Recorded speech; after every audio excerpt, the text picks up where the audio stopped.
नमस्कार, आप देख रहे हैं मेट्रो न्यूज और मैं हूं आपके साथ शुभेंदु सिंह। गुरुग्राम में नगर निगम की बैठक में मेयर और पार्षद के बीच में जमकर हंगामा हो गया और इस दौरान बैठक के दौरान एक पार्षद के सवाल पर मेयर भड़क उठी। उन्होंने कहा कि जीत कर बनी हूं मेयर। बढ़ते हंगामे को देखते हुए बैठक में पुलिस को हस्तक्षेप करना पड़ा और गुरुग्राम नगर निगम के हंगामे का वीडियो सोशल मीडिया पर तेजी के साथ वायरल हो रहा है।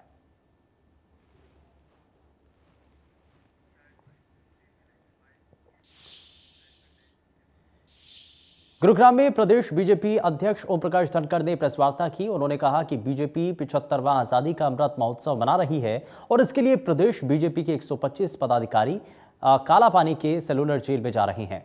ओपी धनखड़ ने ये कहा कि सुभाष और तमाम जो अन्य इसमें स्वतंत्रता संग्राम के अंदर जो लोग शामिल थे, सुभाष चंद्र बोस ने कालापानी में 30 दिसंबर 1943 को आज़ादी का झंडा फहराया था। बीजेपी के नेता 30 दिसंबर को वहां देश के गीत गाएंगे। ओपी धनखड़ ने कहा कि 1943 की यह घटना कांग्रेस ने इतिहास में नहीं आने दी। साथ ही उन्होंने कहा कि 23 जनवरी को नेताजी सुभाष चंद्र बोस की जयंती हर गांव में बनाएंगे और 23 मार्च को भगत सिंह, राजगुरु और सुखदेव के बलिदान दिवस पर शहीदी दिवस मनाया जाएगा। ओपी धनखड़ ने कहा कि देश को आजादी विभाजन के साथ मिली और विभाजन से 1.5 करोड़ लोग शरणार्थी हुए, 10 लाख लोग मारे गए।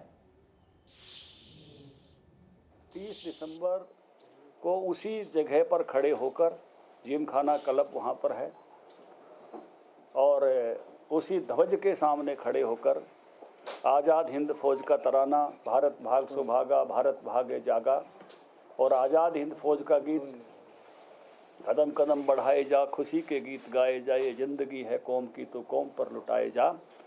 और एक गीत सुभाष जी की सिंगापुर पहुंचने पे गाया गया था, सुभाष जी सुभाष जी सुभाष जी हैं आ गए, सुभाष माने हिंद हैं, सुभाष जाने हिंद हैं, सुभाष शाने हिंद है, सुभाष आने हिंद है।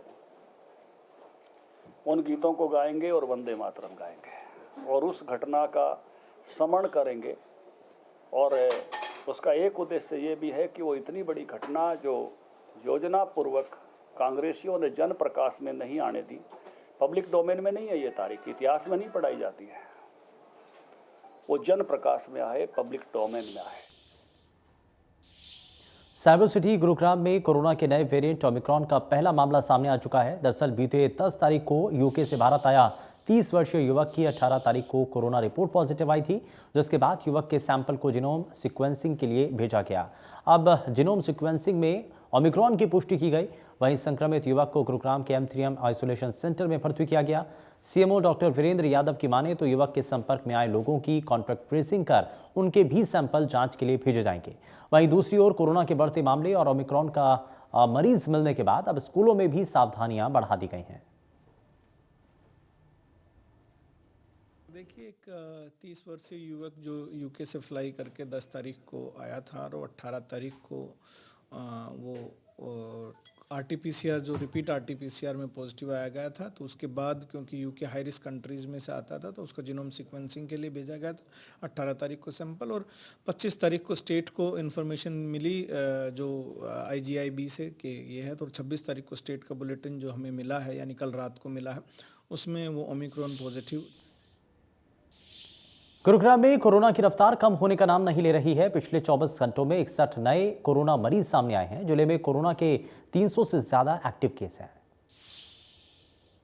साइबर सिटी गुरुग्राम में एक बार फिर से लगातार कोरोना के मामले बढ़ते जा रहे हैं।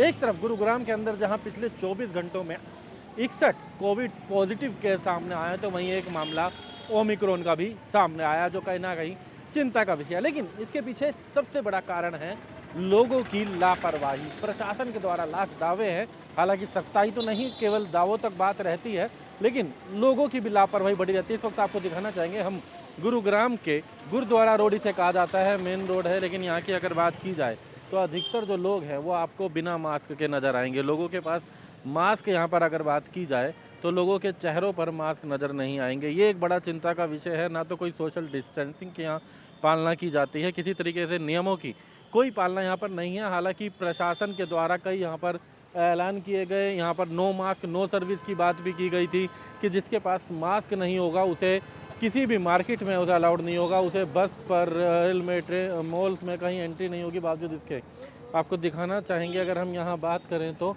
ये गुरुग्राम की सब्जी मंडी भी है। यहाँ पर भी आपको अधिकतर जो लोग हैं वो बिना मास्क के ही नज़र आएंगे। तो कहीं ना कहीं ये एक बड़ी अनदेखी का कारण भी है, एक लापरवाही का कारण भी है, जिसके चलते अब साइबर सिटी गुरुग्राम के अंदर लगातार कोविड के ये जो मामले हैं वो लगातार बढ़ते जा रहे हैं। गुरुग्राम के अंदर 61 मामले अगर बात की जाए तो पिछले 24 घंटे में कोरोना के आए हैं। वहीं एक दिन पहले 68 मामले थे।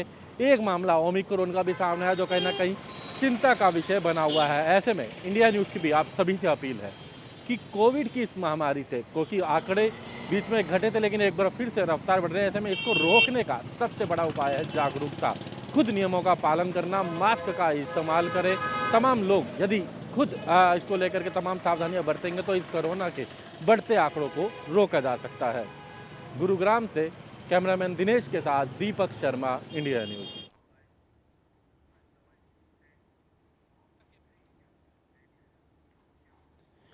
प्रेमिका की चाहत पूरी करने के लिए 3 युवकों ने पहले तो एक कार किराए पर ली और फिर एक व्यक्ति को पहले तो कार में लिफ्ट दी, फिर उसे लूट करके फरार हो गए। इतना ही नहीं, तीनों आरोपियों ने व्यक्ति के साथ मारपीट भी की है और उसके एटीएम से 70,000 रुपए निकाल लिए। पुलिस ने तीनों आरोपियों को गिरफ्तार किया।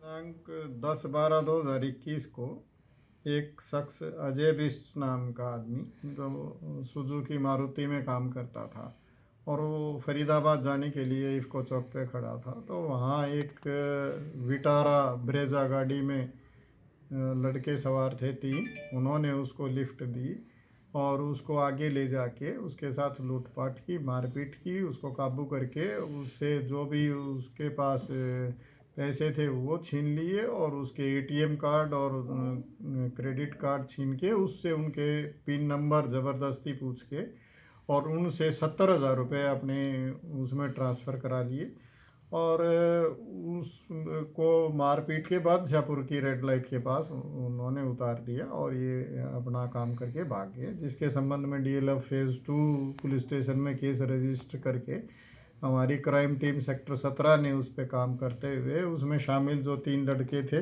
उनको हमने गिरफ्तार। गुरुग्राम की सेक्टर 14 मार्केट में नाइट्रोजन सिलेंडर ब्लास्ट का सीसीटीवी फुटेज सामने आया है और शनिवार शाम 4 बजे नाइट्रोजन सिलेंडर में ब्लास्ट हुआ था। गुब्बारे में नाइट्रोजन गैस भरकर बेचने वाले व्यक्ति के पैर के चिथड़े उड़ गए थे। हालांकि इस घटना के बाद गुब्बारे बेचने वाले जख्मी युवक को अस्पताल में भर्ती करा दिया गया था, जिसका अब भी उपचार चल रहा है।